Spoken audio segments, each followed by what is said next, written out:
Welcome once again to another episode of the Uncensored Truth Podcast. I'm your brother, O God, from Hip Hop News Uncensored, and sitting to the left of me is my co-host. What it do? What's good, everybody? It's SamAnt, Viral Hip Hop News. We are in the building. The Uncensored Truth Podcast, another Monday evening. What's good? Oh God, it's good to be back, man. Yes, sir, man. We back. Just got back from a little vacay, man. You know what I mean? Back in the building, ready to get it all the way in. It's never a shortage of news. But before we get started, fam, I want that subscribe button. Yes. Everybody watching on either platform, like this video and make sure you share it.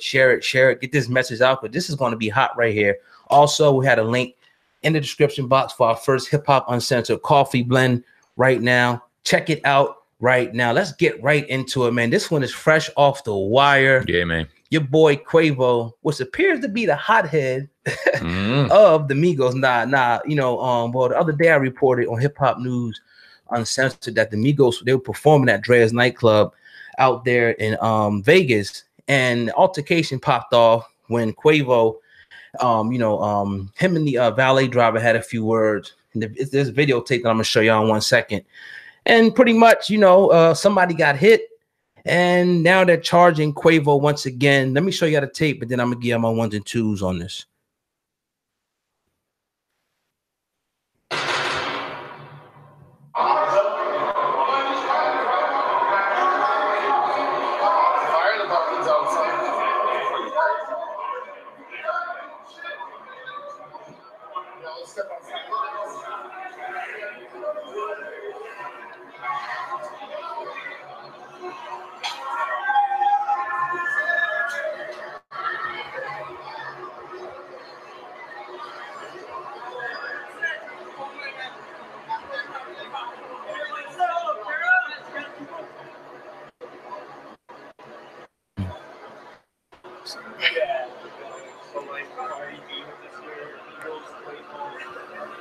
So this tape right here, is just going to show the police coming in. But what happened was they had an altercation, and they were the name of that building there is called the Encore Hotel, and apparently a few people were struck. Now Quavo's being charged once again. Now a few months ago, he had an altercation with Eric the jeweler where they alleged that a chain was stolen, but they handled that behind the scenes. All charges were dropped.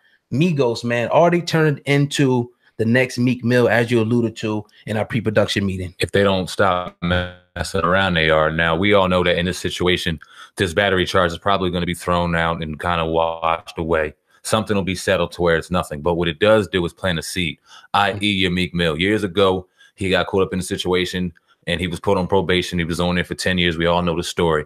And it just seemed like he just had a seed planted each and every time he did something, whether he got off or not, almost seeming to be indestructible and invincible. And he had that right judge to feel the right type of way in the right situation, and his life was changed forever. Migos have such a polarizing personality. Anywhere you look, they're the hottest thing in rap right now. No matter what you say, no matter what you think, no matter who your favorite artist is or not, Migos, when you hear their name, when the younger generation and generations in general, they're the hottest thing right now. So whenever their name drops in news or in Google, it's going to pop.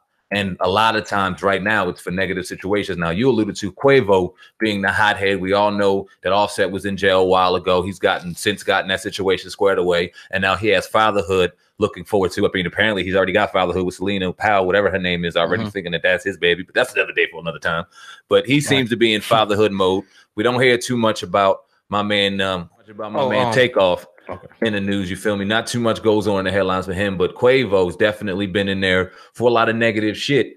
And it just seems like you don't want to plant these kind of seeds when you're a black man with money and you're living this life, because at the end of the day, we all know the end fate for people like that, i.e. your Meek Mill. But check this out, though. We talk about all that. Remember the whole drug bust thing, though? Yeah. With that tour bus, you know what I mean? Forget all about that. Yeah, man. It's like, it's like back to back to back to back. And it's almost like, it's like you desensitized to it. It's like, okay, the Migos, Quavos again, you know what I mean? And, and it's like, I understand it, though. I do understand to a certain extent. Like I said in my clip that I did about this story, it's like, this is the life. And not to say that you have to get in a physical altercation, but you got to remember you're at the club, you know what I mean? People are drinking, the energy is real high, people are shoving, moving. So things tend to happen in situations like this. You know what I mean? So it's just unfortunate, man, because all these guys got to make money. Meek Mill came out on record and said that he had to pay $30 million into the system. These guys make all this money. They got to cut it down with the taxes. Then they give it back to the same damn system that been screwing us over for all these damn years. Come on, man. You got to be smarter than that, man. Yeah, now I understand what you're saying. But okay, let's talk about Quavo. Back to Quavo, and then we'll jump into the money situation. Because at the end of the day, they're going to be costing money if they keep jumping into these situation after situation. But how do you, let's chalk it up to just being a man. And what do you say if they're involved in this situation, how not to react in a manly type of manner? Now, you can chalk that up to ego. What is to say that, oh, now they, excuse me, you know what I mean? They do their thing. They're young. They're fast living. They got all the money in the world. We all remember being young. But when does it come a point in time where they have to even cut that shit off to a certain degree in a situation? Because like you alluded to, nothing good happens after 3 a.m. in the club. You're drinking, testosterone is pumping. If somebody bumps into you the wrong way, no one is immune to that. No man, no woman, nothing with the right kind of system sauced up is immune to not react in a negative sort of way. So when does it come a point in time where they have to go, nah, I can't even invite that kind of shit no more. Let me stay away from that. Let me bring the party to me, have my choice selection or whoever, and kind of stay out of that. Where's the line drawn in that? I mean, it's hard because it's like a lot of times, not to say this is what they were doing, but a lot of times they just get paid to show up at different clubs, as we know. You know I mean, a lot of people. So it's just like, who ain't going to go and get a $30, $20, $10,000 bag just to show up for an hour or two? And sometimes things happen. I mean, T.I., you know, he back in the day, you know, I think they were leaving the club when one of his best buddies got shot down. So this shit is crazy, man. This hip hop and these people out here getting shot and people getting hit up with these charges. Then you got the whole other side.